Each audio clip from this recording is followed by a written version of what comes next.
because they have the power. We have but one power that we can use without the consent of the other side. That one power is impeachment. One power. The power to impeach. And we are in a countdown. We're in a countdown because whether the president likes it or not, whether I like it or not, the people of the country want to see him impeached.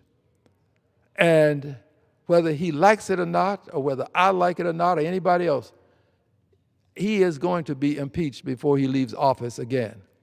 And he should be, for what he has done to the country in terms of its devolution into authoritarianism. Hi guys, Adam is here. Let me ask you something that should terrify every single person watching this video. When was the last time 140 members of the United States Congress looked at a sitting president and said, yeah, we need to remove this person from office right now, because that just happened? Not in some symbolic protest vote, not in some fringe exercise that everyone knew was going nowhere. 140 lawmakers just went on the record saying Donald Trump has committed impeachable offenses and needs to be tried by the Senate immediately. And it appears a majority of Americans support the charges against the former president. An ABC News Ipsos poll shows 56% of respondents think former President Trump should be impeached and barred from running for federal office. White House correspondent Mary Alice Parks joins me now with more. Mary Alice, this poll shows a majority of Americans agree with this charge. So how important is that to the senators hearing these arguments? I think it's incredibly important to Democrats. It's a big part of the reason, Diane, that we've seen Democrats move forward, even though Joe Biden in the White House is eager to get his agenda going. They know on Capitol Hill that they have public support behind them, and Democrats haven't had any fracturing in their ranks. They want to see this trial in full display for the American public, and they feel like the public is with them. And the man driving this whole thing, Democratic Representative Al Green from Texas, isn't just celebrating the vote and moving on. He's standing on the House floor promising more articles before Christmas. He's giving speeches about political violence and the normalization of threatening to hang members of Congress. He's building what he calls a countdown to impeachment, while the Senate sits there dreading what's coming next. He should be impeached. And Mr. President, you will be impeached for your dastardly deeds done and for the way you have demeaned the presidency, the way you have harmed society with your behavior. You should be impeached. And I say to you, I would, without question, reservation, or hesitation, given the opportunity, bring the articles of impeachment to have him at least impeached. I would hope that the Senate would act and remove him from office. But even if the Senate chooses not to act, we should proceed with our countdown to impeachment and impeach him, because it's that impeachment that will make the difference in the lives of the people of this country when the signal is sent that we do not agree with his behavior. Because if the House actually passes these articles, and it's looking more possible every day, the upper chamber has to make a choice that could tear the Republican Party apart and define the 2026 midterms before a single ballot is cast. Let me take you inside what actually happened, because the media is already messing up the story. On December 11th, Al Green forced a vote on impeaching Donald Trump. He used a procedural maneuver that required the House to act within a specific time frame. Thank you, Mr. Speaker. Mr. Speaker, and still I rise to announce that last night I called for the impeachment of Donald John Trump, President of the United States of America, for threatening judges and for calling for the execution of members of Congress. If ever there was a person who ought to be impeached, it's Donald John Trump. Now, there are many people who don't want to see this happen. They don't want to vote for impeachment. Well, there were people who didn't want to cross the Edmund Pettus Bridge, but they marched on. I shall march on. I've been told that this vote will take place sometime after 1:30 today. I assure you I'll be here for that vote. No more delaying. No more letting leadership quietly kill it in committee. The House had to take a position right then and there. And here's where it gets interesting. Democratic leadership, including Hakeem Jeffries and the rest of the top team, voted with Republicans to table the resolution. They want to kill it. They think impeachment is politically dangerous. They remember what happened in Trump's first term when impeachment actually made him more popular with his base. They're terrified of energizing Trump supporters right before a midterm election. But 140 Democrats said screw that. 140 Democrats voted to move forward with impeachment anyway. That's more than double the number who supported a similar vote back in June. That's a massive surge in just 6 months. And it tells you something really important about what's happening inside the Democratic Party right now. The base is furious. The base is demanding action, and more members of Congress are listening. Now, who is Al Green, and why won't he stop? This isn't his first impeachment rodeo. He's been filing articles against Trump all year. One set accused Trump of abusing presidential power for personal gain and political revenge. Another said, Trump usurped Congress's authority to declare war by making military commitments without approval. Neither of those went anywhere at first.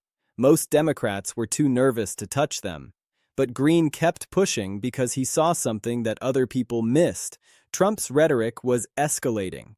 The threats against lawmakers were multiplying, and the connection between what Trump said and what his supporters did was becoming impossible to ignore.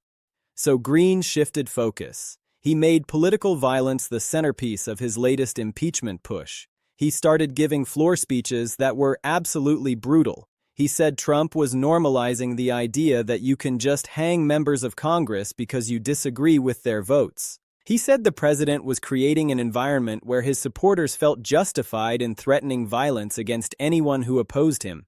And he said that was impeachable because a president cannot be allowed to attack a co-equal branch of government by making its members fear for their lives. Let me be really clear about what Green is accusing Trump of because this matters for understanding why 140 members voted yes. Trump uses something called stochastic terrorism. He never directly tells people to commit violence. He's too smart for that. Instead, he calls his political opponents traitors and enemies. He talks about how traitors used to be punished. He suggests that certain people deserve what's coming to them. And his supporters get the message. They understand what he's implying. And then they act on it. The Capitol Police have documented hundreds of serious threats against lawmakers since Trump returned to office. Some members need security details just to do their jobs. Their families are threatened. Their offices are targeted. And all of it traces back to a political environment where the president himself has made violence against his opponents seem acceptable. Green is saying that's not just dangerous politics. That's an impeachable offense. That's a president attacking the very foundation of democratic governance. The December 11th vote was supposed to force the issue, and even though leadership killed it for now, the fact that 140 members went on record supporting impeachment changes everything. Because now there's a baseline, now there's a coalition, now there's momentum, and Green isn't stopping. He's already promising more articles before the Christmas break. He's telling anyone who will listen that this is just the beginning. And every time Trump says something more extreme, every time another threat against a lawmaker gets reported, every time a new scandal breaks, more Democrats are going to ask themselves, why aren't we doing more to stop this? Now let's talk about what happens if the House actually passes articles of impeachment. Because that's looking more possible with each escalation. If Green keeps building support, if another few scandals push more members over the edge, if Trump says something so outrageous that even nervous Democrats feel like they have to act, we could see a majority of the House voting to impeach. And if that happens, the Senate has to hold a trial. It's in the Constitution. They can't ignore it. They can make it short. They can make it perfunctory. They can vote to acquit without seriously considering the evidence. But they have to do something. And that something is going to put every single Republican senator in an impossible position. Imagine you're a Republican senator from a swing state. Pennsylvania, Wisconsin, Arizona, Nevada. You've got a tough re-election campaign coming up in 2026. The impeachment trial starts. The evidence is presented. You see video of Trump's rhetoric. You hear testimony from lawmakers who've received death threats. You watch his supporters storming the Capitol all over again in your mind. And then you have to decide, do you vote to convict and face the wrath of Trump's base? They'll primary you. They'll campaign against you. They'll call you a traitor forever. Or do you vote to acquit and try to explain to independent voters why you protected a president who normalized violence against his political opponents? There's no good answer. There's no safe choice. And Republican senators know it. That's why they're quietly hoping the House never actually passes impeachment. That's why they're dreading what Al Green is building. Because if those articles arrive in the Senate, the 2026 election stops being about anything else. It becomes all about impeachment. It becomes all about whether Republicans will finally hold Trump accountable or whether they'll protect him no matter what. And here's the thing that makes this even more explosive. This impeachment push isn't happening in isolation. It's happening at the exact same time as a dozen other scandals that all reinforce the same narrative. The Epstein files cover-up where Trump and his attorney general are accused of hiding evidence about powerful people involved in sex trafficking. The Kennedy Center corruption where Trump's ally Richard Grenell allegedly gave away millions in public funds to political loyalists. The DOJ stonewalling where the Justice Department refuses to cooperate with congressional oversight. All of it paints the same picture. An administration that believes it's above the law. A president who thinks he can do whatever he wants with no consequences. A party that protects him no matter what evidence emerges. And Al Green is tying all of it together. He's saying this pattern of corruption and lawlessness is exactly why impeachment is necessary. He's saying if Congress doesn't act now, it's sending a message that presidents can get away with anything. The vote on December 11th proved that message is resonating. 140 members of Congress looked at everything Trump has done and said, yes, this is impeachable. That's nearly a third of the entire House. That's not nothing. That's not a fringe group. That's a significant chunk of the legislative branch saying the executive has gone too far and needs to be checked. And the number is only going to grow because the pressure from the Democratic base is immense. Progressive activists have been demanding impeachment for months. Donors are threatening to withhold money from Democrats who won't support it. Primary challenges are being threatened against incumbents who vote to protect Trump. The political calculus is shifting. It's becoming more dangerous for Democrats to avoid impeachment than to embrace it. But here's where the Republican strategy comes in. They're going to try to make this about process rather than substance. They're going to say this is just another partisan witch hunt. They're going to claim Democrats are trying to overturn the election because they can't win at the ballot box. They're going to point to Trump's first impeachment and say, see, nothing came of it then. Nothing will come of it now. And for hardcore Trump supporters, that message is going to work perfectly. They're going to get more energized, more loyal, more convinced that the deep state is out to get their guy. But independent voters, the people who actually decide elections, they're going to be watching something different. They're going to see a president who posted AI videos of himself as a king dumping on protesters. They're going to see a president whose rhetoric has lawmakers needing security details. They're going to see a pattern of behavior that doesn't look like normal politics anymore. And they're going to have to decide whether that pattern rises to the level of impeachment. Al Green is betting that it does. He's betting that the accumulation of scandals, the escalation of violence, the sheer brazenness of everything Trump does has finally reached a tipping point where the public will support removal. And he might be right because this isn't Trump's first term anymore. The economy isn't as strong. The chaos isn't as entertaining. The buyer's remorse among people who thought Trump 2.0 would be more disciplined is real. And every time Trump does something extreme, every time a new scandal breaks, every time another lawmaker gets threatened, that remorse deepens. The next few weeks are going to be absolutely critical. Green is promising more impeachment articles before Christmas. That means another House vote is coming. And if he can pick up just a few more members, if he can get the total closer to 180 or 200, the pressure on leadership becomes unbearable. Because at some point, Hakeem Jeffries and the rest of the Democratic leadership are going to have to decide whether they want to be on the right side of history or whether they want to keep protecting their own political futures by avoiding a fight they can't win.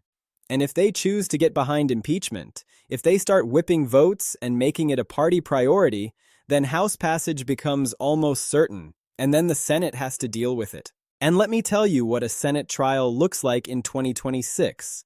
It looks like every network cutting away from regular programming to cover opening arguments. It looks like days or weeks of testimony about Trump's most extreme behavior. It looks like Republican senators squirming under oath as they're asked to defend the indefensible. It looks like the 2026 campaign season being completely consumed by one question. Do you think it's okay for a president to encourage violence against his political opponents?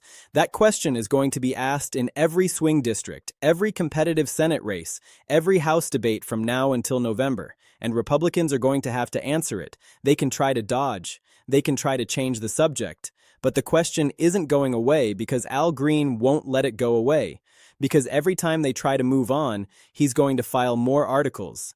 He's going to force more votes. He's going to make them go on the record again and again until the record is clear. And here's the part that should scare Senate Republicans the most. Public opinion on impeachment has shifted. More Americans now support removing Trump than opposed it in his first term.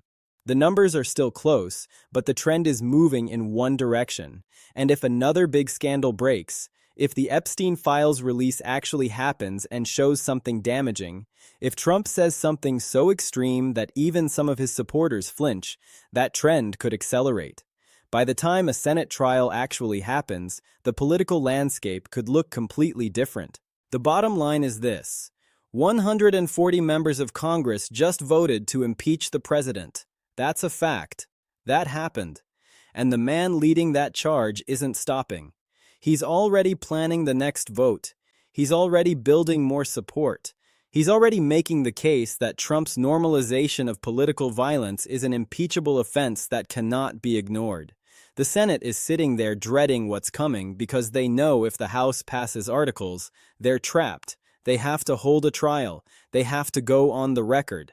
They have to explain to voters why they did or didn't vote to convict a president who made threatening to hang lawmakers seem acceptable. And there's no escape hatch. There's no way to avoid it. The only question is whether the House actually sends those articles over. And based on what we just saw, based on 140 members already on board, based on Al Green's relentless determination, that's starting to look like a when, not an if.